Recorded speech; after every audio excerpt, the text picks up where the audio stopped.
Béni Père, celui qui va annoncer l'évangile selon le saint apôtre évangéliste Marc. Que Dieu, par l'intercession du saint et glorieux apôtre évangéliste Marc, t'accorde d'annoncer la bonne nouvelle avec force pour l'accomplissement de l'évangile de son Fils bien-aimé, notre Seigneur Jésus-Christ. Sagesse, tenons-nous droit, écoutons le saint évangile, paix à tous. Et à ton esprit. Lecture du très saint évangile selon saint Marc. Gloire à toi, Seigneur. Gloire à toi. Soyons attentifs. En ce temps-là, Joseph d'Arimathie, membre notable du conseil, qui attendait lui aussi le royaume de Dieu, s'en vint tardivement trouver Pilate et demanda le corps de Jésus. Pilate s'étonna qu'il fût déjà mort. Il fit appeler le centurion et lui demanda si Jésus était bien mort. Informé par le centurion, il octroya le corps à Joseph. Celui-ci acheta un linceul, descendit Jésus de la croix, l'enveloppa du linceul et le déposa dans un sépulcre taillé dans le roc. Puis il roula une pierre à l'entrée du tombeau. Or Marie-Madeleine et Marie, mère de Joseph, regardaient où il était déposé. Lorsque fut passé le sabbat, Marie-Madeleine, Marie, mère de Jacques et Salomé, achetèrent des parfums pour aller embaumer Jésus. De grand matin, le premier jour de la semaine, elles allèrent au sépulcre au lever du soleil. Elles se disaient entre elles, « Qui nous roulera la pierre de l'entrée du tombeau ?» Levant les yeux, elles virent qu'on avait roulé la pierre. Or elle était fort grande. Elles entrèrent dans le sépulcre et virent un jeune homme assis à droite, vêtu d'une robe blanche, et elles furent effrayées. Mais il leur dit, ne craignez point, vous cherchez Jésus de Nazareth, le crucifié. Il est ressuscité, il n'est plus ici. Voici le lieu où on l'avait déposé. Allez dire à ses disciples et à Pierre qu'il vous précède en Galilée. C'est là que vous le verrez comme il vous l'a dit. Sortant du sépulcre, elles s'enfuirent toutes tremblantes de frayeur et ne dirent rien à personne, car elles étaient saisies d'effroi. Gloire à toi, Seigneur. Gloire à toi.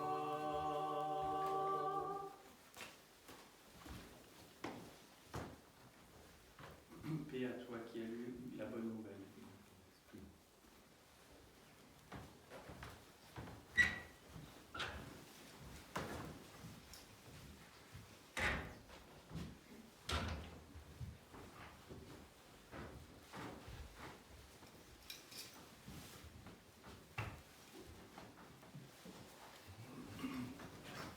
Au nom du Père et du Fils et du Saint-Esprit, ainsi soit-il. Christ est ressuscité. Christos voskries. Christus anesti. Chers frères et sœurs, c'est aujourd'hui un jour important. Évidemment, c'est la première fois que notre Père Georges sert la divine liturgie. Alors vous imaginez, c'est tout d'un coup une montagne qui est là. Donc c'est une immense reconnaissance qui nous habite. Et puis la même chose pour Nathan qui a lu pour la première fois l'épître. Donc un grand merci à eux deux, un grand merci au Seigneur qui nous accorde cette grande grâce. Le deuxième dimanche après Pâques est appelé dimanche des myrophores. Ce nom grec signifie porteuse d'aromates. Il s'agit des femmes qui vinrent pour oindre le corps de Jésus enseveli et auquel la résurrection fut annoncé en premier lieu. L'épisode est relaté dans l'évangile de la liturgie que nous venons d'entendre selon saint Marc, et l'Église en fait ce dimanche l'objet spécial de notre méditation. À l'aube du dimanche, Marie de Magdala, Marie, mère de Jacques, et Salomé se rendent au sépulcre. Nos journées seraient bénies si chaque jour, de grand matin, et plus particulièrement le premier jour de la semaine, c'est-à-dire le dimanche, notre pensée se tournait vers Jésus triomphant de la mort. Le soleil se levait quand les femmes allèrent au sépulcre. Jésus est le vrai soleil qui doit illuminer notre journée dès son commencement.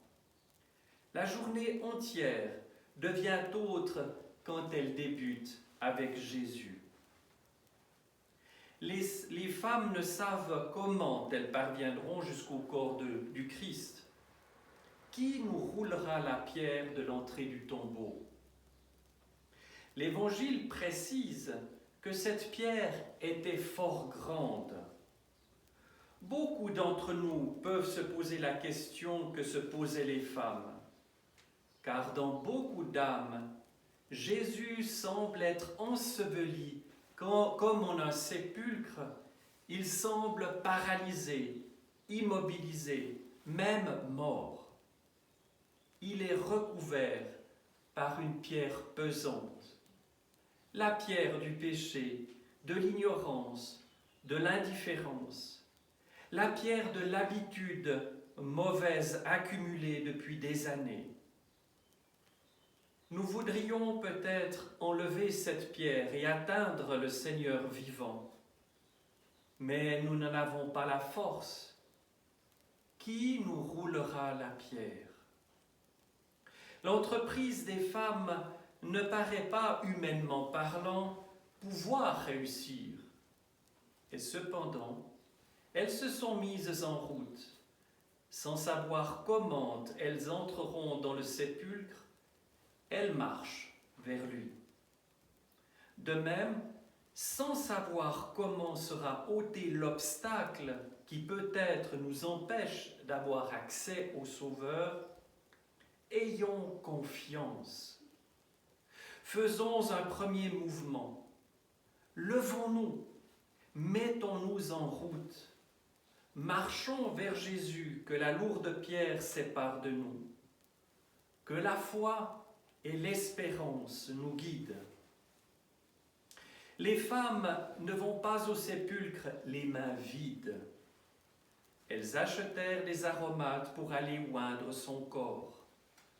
Apportons nous aussi quelque chose au sépulcre.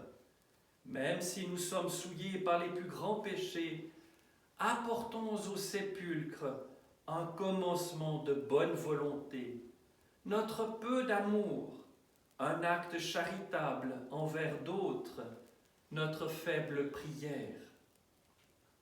Sans doute, ne sont-ce pas nos pauvres dons qui obtiendront que la pierre soit ôtée, car notre accès à Jésus ressuscité et à la puissance de sa résurrection demeure le présent magnifique et entièrement gratuit de la miséricorde divine.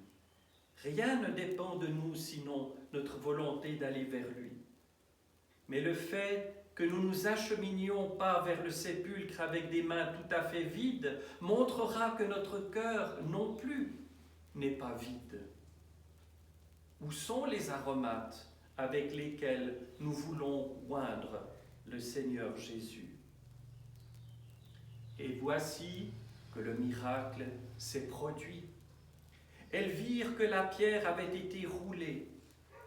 Les femmes n'auraient pas pu enlever cet obstacle, mais Dieu lui-même y a pourvu. L'évangile que nous lisons ce dimanche ne précise pas comment la pierre de l'entrée du sépulcre fut roulée. Un autre évangile est plus explicite. Et voilà qu'il se fit un grand tremblement de terre. l'ange du Seigneur descendit du ciel et vint rouler la pierre.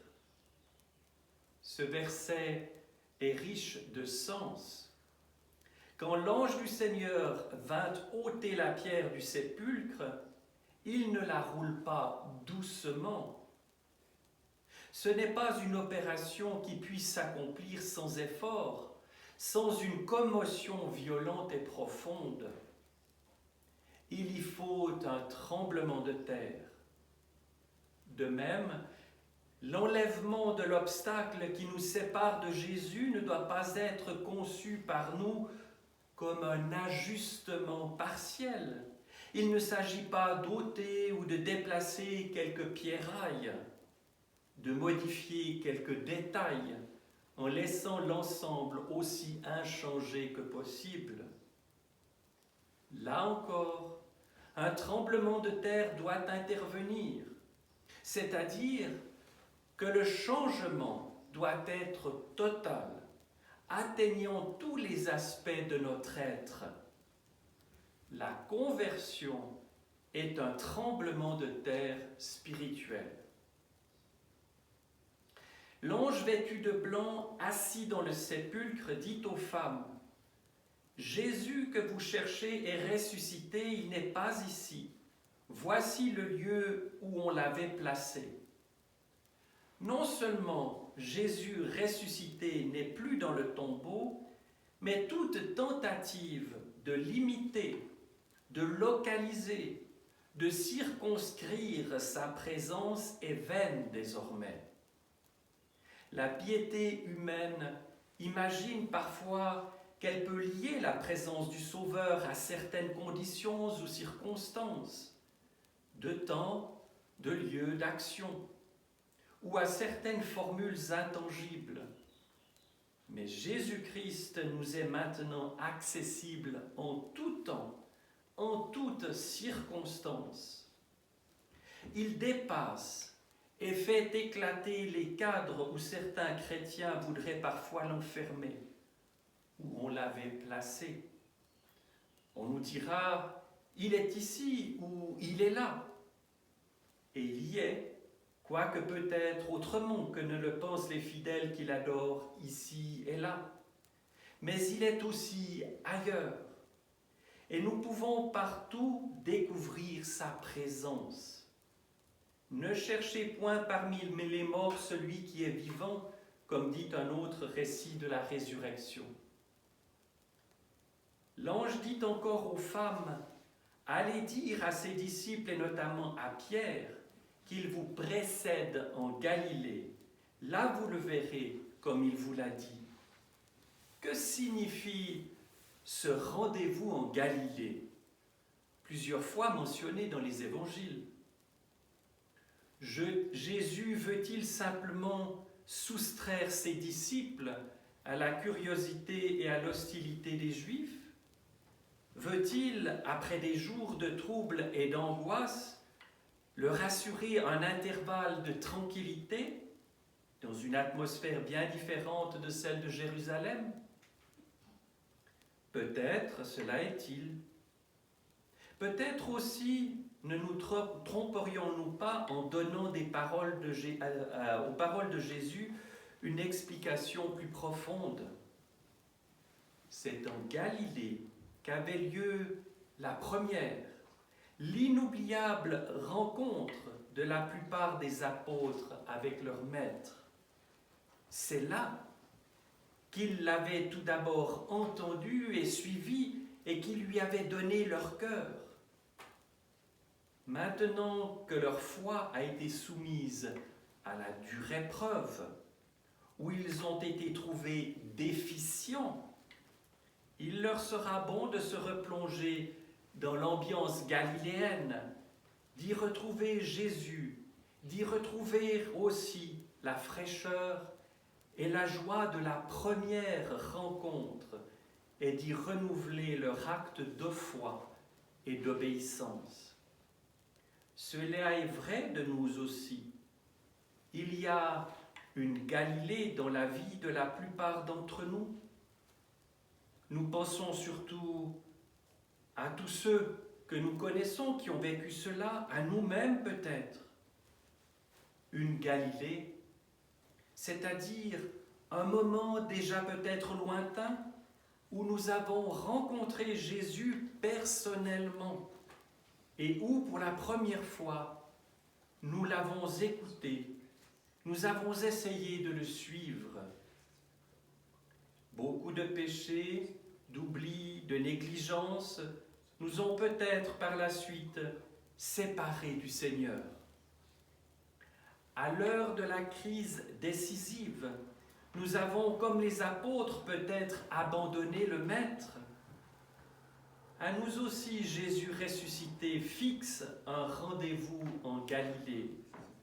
Il nous demande de faire revivre en nous le souvenir et la ferveur de la première rencontre. Si nous essayons de redevenir tels que nous étions alors, nous le retrouverons lui-même.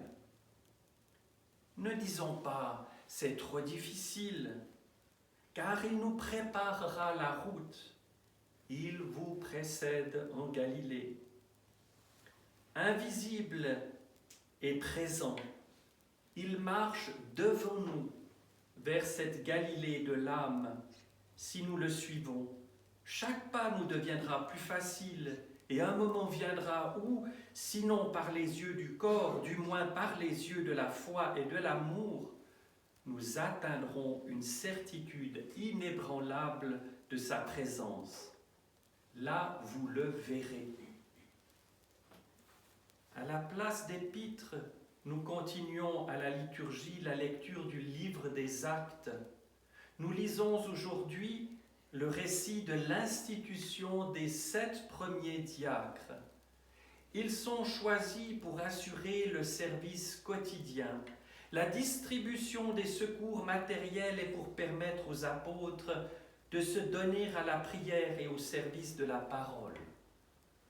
Cet épisode contient un double enseignement.